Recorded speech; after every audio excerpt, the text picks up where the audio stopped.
Kahapon, ipinakita ko sa inyo ang video na ito ng, sabihin na lang nating, isang tila Britanong binata, kung saan nagulat siya sa ideya ng mga tao na pumipila para makapasok sa tren. Tingnan mo. Bakit sila may mga pila? Bakit sila nakapila? Pwede kang hindi pumila at sumakay agad ng tren. Ano ba yan? Kumbinsido na ako. Nasa pila silang lahat.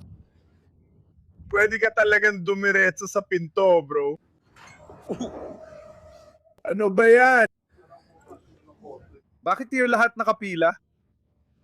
Tingnan mo sila. Pumasok ka na lang sa tren. Ayoko nga pumasok sa tren. Bulok ng buhay, parang perya lahat. Tingnan mo. Nakapila silang lahat, isa-isa, naghihintay sumakay sa tren. Simulation lang ang buhay. Simulation lang ito. Mga taong nakapila, disiplinado.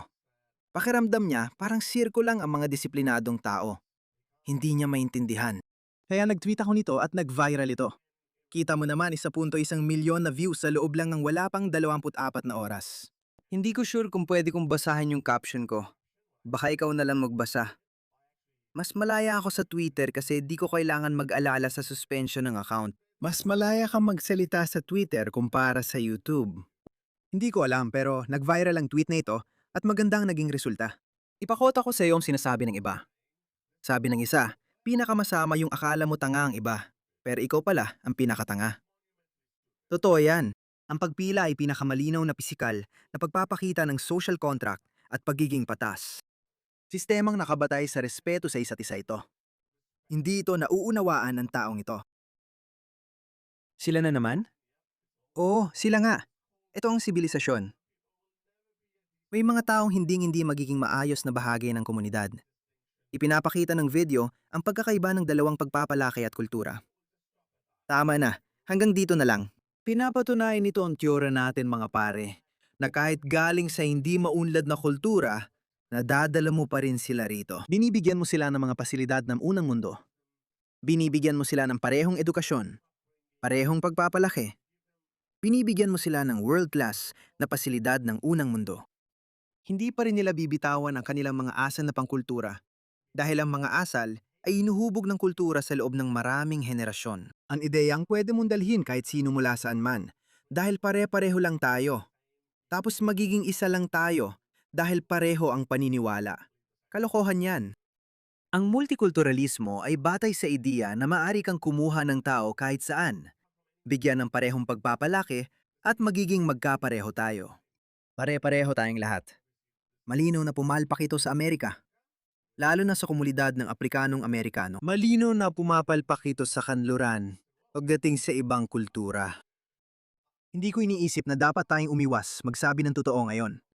Walang problema sa machete ang Australia noon. May mga problema rin ang Australia tulad ng ibang puting lipunan, gaya ng rumble sa bar, paglalasing, pagmamaneho ng lasing, at karahasan sa tahanan na naranasan din sa ibang kanduraning bansa. Tulad ng ibang kanduraning bansa, nakakayanan at naayos na Australia ang mga iyon. Habang umuunlad ang lipunan, nababawasan din ang mga problemang iyon. Sexual na karahasan, karahasan sa tahanan, rumble sa mga bar, at ibutampe. Lahat ng mga ito ay bumababa dahil ganyan ang nangyayari sa mga homogeneous na lipunan. Mataas ang tiwala ng mga tao sa isa't isa sa ganitong mga lipunan. Mas matuturuan mo sila ng maayos. Noong dekada 2010, nagkaroon ng malaking kampanya kontra karahasan sa tahanan sa Australia. Nang biglang naging usap-usapan ito ng mga tao. Sabi ng iba, lahat ng babae ay sinasaktan ng partner nila. Hindi bawat babae, kundi bawat ikatlong babae ay sinasaktan ng kanyang partner habang sila ay magkasama. Kaya parang talagang nakakahiya at nakakabahalang estadistika yan.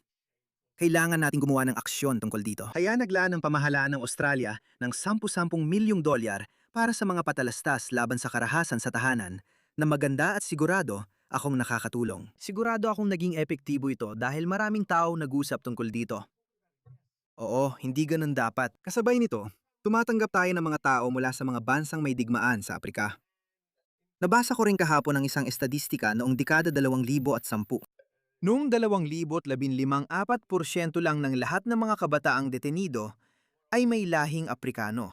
Ngayon, sa 2026, 50% ng lahat ng kabataang nakakulong ay may lahing Aprikano. Pero 2.6% lang sila ng populasyon sa Victoria. Kaya saan ka man tumingin? Nung nagdala tayo ng tao mula sa mga bansang winasak ng digmaan, nadala rin natin ang kanilang masasamang kaugalian tulad ng karahasan. Hayayos lang napigilan mong karahasan sa tahanan sa mas malawak na lipunan. Pero sa parehong panahon, nagdala ka ng mga taong nagtataga ng mga tao sa kalsada. Lalong dumami ang panduloob sa bahay. Kaya nga tulad ng sabi ko, hindi natin kailangang magtago sa likod niyan. Hindi natin pwedeng gawin yon. Lumampas na tayo sa yugto na sasabihin mong, abala lang ito. Hindi lang ito abala, kahit abala ito. Wala kaming pakialam dahil gusto kong palakihin ang mga anak ko sa ligtas na lipunan. Hindi ako lumipat sa Australia para makakita ng mga gang ng kabataan o Aprikano na pumapatay ng mga tao sa kalsada. Hindi yon ang bansang nilipatan ko. Nasaan ang garantiyang may babalik ang pera ko? Lumipat ako sa isang bansang puti. Lumipat ako sa isang bansa na 95% puti. At yun ang dahilan kung bakit ako lumipat doon. Sabi ko, mataas ang sibilisasyon ng bansang ito. Napakaunlad.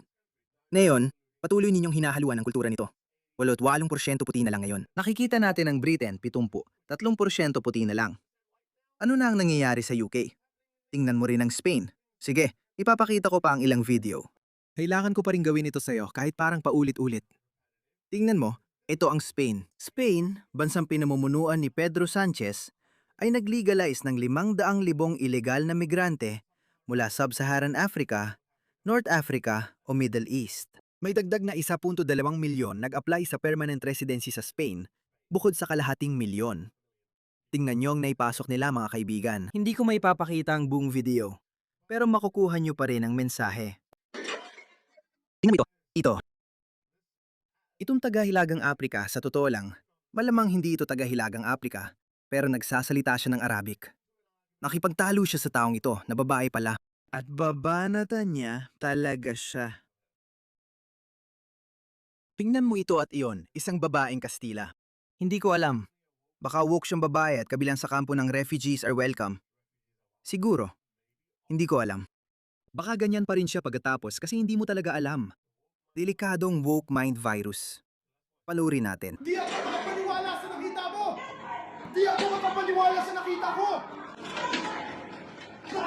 Lahat ng mahuhusay na kalalakihang Muslim mula gitnang silangan, parang ayos lang. Walang kumipigil sa kanya. Boom! Saka binigyan niya siya ng kaliwat kanan at nawalan siya ng malay. Wala pulis sine! Di amal! Wala pulis! Asmat sinatenin amal! Nahuti na andila! Nahar! Buwalta din di mama! Nahanti na ardi! Sinasabi niya, tawagin ng pulis. Malamang hindi niya naiintindihan yon. At siguro, wala rin siyang pakialam. Wala siyang pakialam. Itong mga ito, kayo, literal nilang pinapasok. Inilatag pa nila ang pulang karpet para sa mga taong literal na mumuhay pa sa ika-7 siglo. Akala nila ayos lang manakit ang tao, manakit ng mga babae. Sa harap ng lahat, sa harap ng buong mundo. Wala silang pakialam kahit may mga kamera, wala silang pakialam. Kaya ayun, umalis na lang siya. Tignan mo to. Mahal kita! Mahal kita! Mahal kita! Bigla na nang umalis yung babae. Hindi ko alam. Tingnan mo, hindi ko alam. Tingnan mo to, ito ay Italya. Hindi naghahalo ang mga kultura mga pare. Hindi naghahalo ang mga kultura mula sa ikatlong mundo. Mukhang galing ito sa Bangladesh, pero hindi talaga. Puro Muslim mula Bangladesh ang mga to, at nag-aaway sila sa isa't isa. Mukhang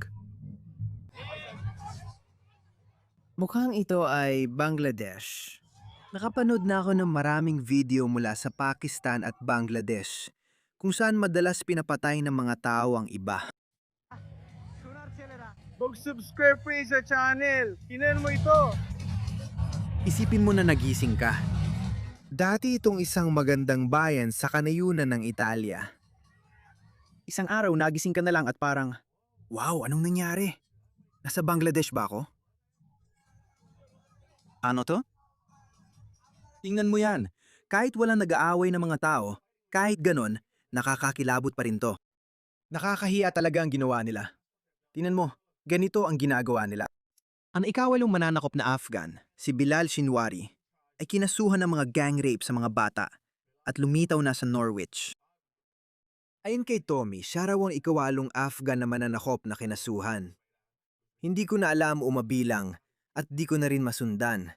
Kaya sigurado akong di mo rin masusundan. Naging karaniwan na itong pangyayari na pati ang mga kaliwang woke na baliw ay tumigil na sa pag-react dito dahil paminsan-minsan nakakahanap sila ng kaso ng puting pedophilia at pagkatapos ay, "Oh, bakit hindi mo ito pinag-uusapan?" Bakit hindi niya ito pinag-uusapan? Parang, oo, niretweet rin namin tungkol sa puting lalaking ito. Walang nagkakaila sa pag-iral ng mga puting pedophilia. Siya ay nakakulong sa Ireland matapos maaresto doon noong ika-22 ng Mayo. Kinasuhan siya ng 2 bilang ng panggagahasa sa bata, 1 bilang ng sabwatan at iba pa. Karumal-dumal na gang rape sa Belfast. 2 Somali at 1 Nigerian ang kinasuhan.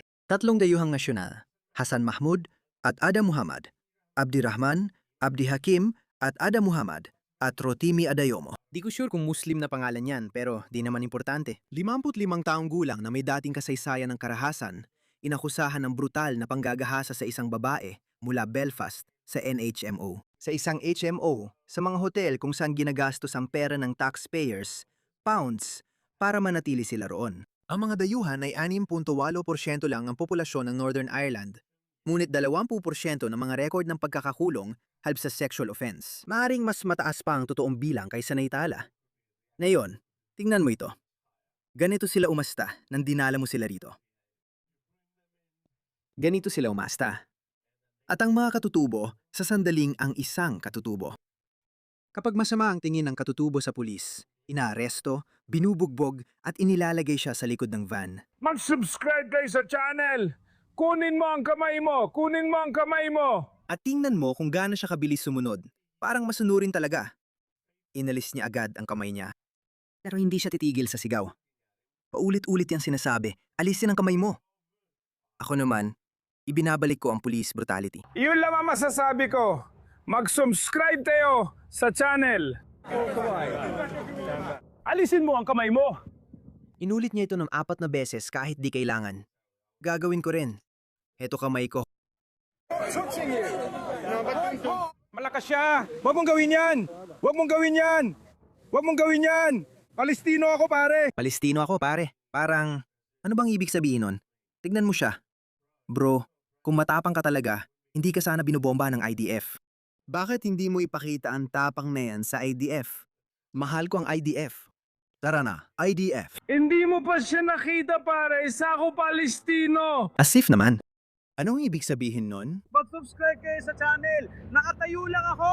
Huwag niyo silang tilitin! Hindi ko kailangan yan! Bakit?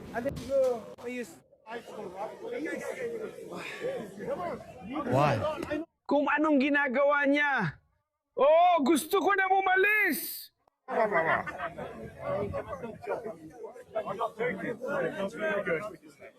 Sino na ang ulo mo? Hindi ka naman sira ang ulo? Kaibigan ko. Wala kang alaga sa akin. Handa ka na. Kaya ito ang mga taong inaangkat ng pamahala ang British ng 10,000 libo. At si Shabana Mahmood ay aktwal na tumutulong dito.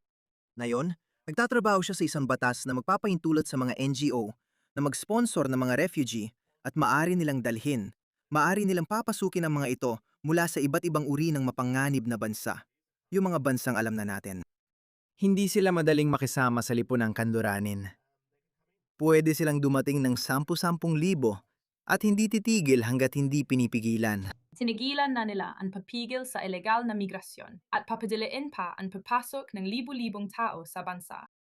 Inanunsyo nila noong nakaraang linggo ang bagong community sponsorship scheme na papayagan ang mga grupo magdala ng asylum seeker sa Britanya. Ang maraming left-wing na charity ay hindi naniniwala sa konsepto ng hangganan. At hindi lang ito tungkol sa left-wing na charity, mga kaibigan. Ilan sa mga community group na ito ang itinatag o baka umiiral na bilang mga grupong Muslim na binuo ng mga Muslim. Ilan? 100 pamilya mula Gaza. Kilalang-kilala namin sila. Heto ang aming liham. At magsusulat sila ng liham sa home office. At yun na yun. Papasukin sila, kakalat, at magiging katulad ng mga taong ito. Mga taong galit sa Britain at kanduran na dinadala nila. Hindi sila titigil. Maaring bigyan sila ng batas ng kapanyarihang pumili ng mga taong isa-sponsor para makapasok sa UK. Oo, nakita ko yung tweet na yon. Magaling si Katie dahil gumawa siya ng video para ipaliwanag sa atin. Ang bagong community sponsorship scheme ay papayagan ng aprobadong grupo na pumili ng mga refugee na susuportahan nila. Lahat ng mga yon, iniisip ko kung ilan sa mga aprobadong grupo na yon ang itinatag at pinapatakbo ng mga Muslim. Magkakaroon ng daan-daan, libo-libo, libo-libo. Hindi nakakatawa. Sige? Sinabi ng gobyerno na lilimitahan sa 10,000 katao bawat taon ang papayagang sumali sa programa na malaki na rin. Ayon sa source mula sa Labor, lalago pa ang bilang sa paglipas ng panahon. Siyempre, dun sa 10,000 na yon, ipapadala nila ang kanilang mga lalaki, mga kalalakihan sila, at bawat isang papasok ay magkakaroon ng 5 miyembro ng pamilya na susunod sa kanya kalaunan. Habang dumarating sila, gagawin nila ang mga ito. Magpoprotesta at magdulot ng kaguluhan. Alam natin ang ginagawa ng mga aktivistang Palestino, di ba? Palalakihin nila ito ng 10,000 bawat taon at pagkatapos ay titira sila sa mga pabahay na pinupunduhan ng gobyerno. At pagkatapos ay dadalhin nila ang kanilang mga miyembro ng pamilya. At pagkatapos, alam mo na, ang masamang siklong ito ay patuloy na lalago habang tumatagal at magiging parang snowball ito. Napansin nilang hindi epektibo ang plano nilang hadlangan ng mga bangka, pero imbes na kontrolin ang hangganan, nagbibigay lang sila ng ibang paraan para makapasok ang mga tao, kaya parang nawala ang problema. Hindi mapagkatiwalaan ang gobyernong ito sa pagprotekta ng mga hangganan. Oo mga pare, hindi ko alam. Hindi ko talaga alam. Maraming taong nagsasabi na hindi na tayo pwedeng maghintay hanggang 2,020 pero wala akong nakikita ibang opsyon. Pero may ilan na nagsasabi na baka magpatawag ng maagang eleksyon si Andy Burnham kasi oo, hindi niya kayang gawin lahat ng ito. Wala siyang political mandate. Paano niya magagawa o makakilos? Paano siya makakakilos? Kahit ano pa mga pare, ito na yon. Tandaan nyo, ito ang pinakamalaking ebidensya. Ang mga kultura mula sa ikatlong mundo ay hindi talaga nahahalo sa mga lubhang sibilisado at maunlad na kulturang kanluranin. Hindi talaga sila nagkakahalo.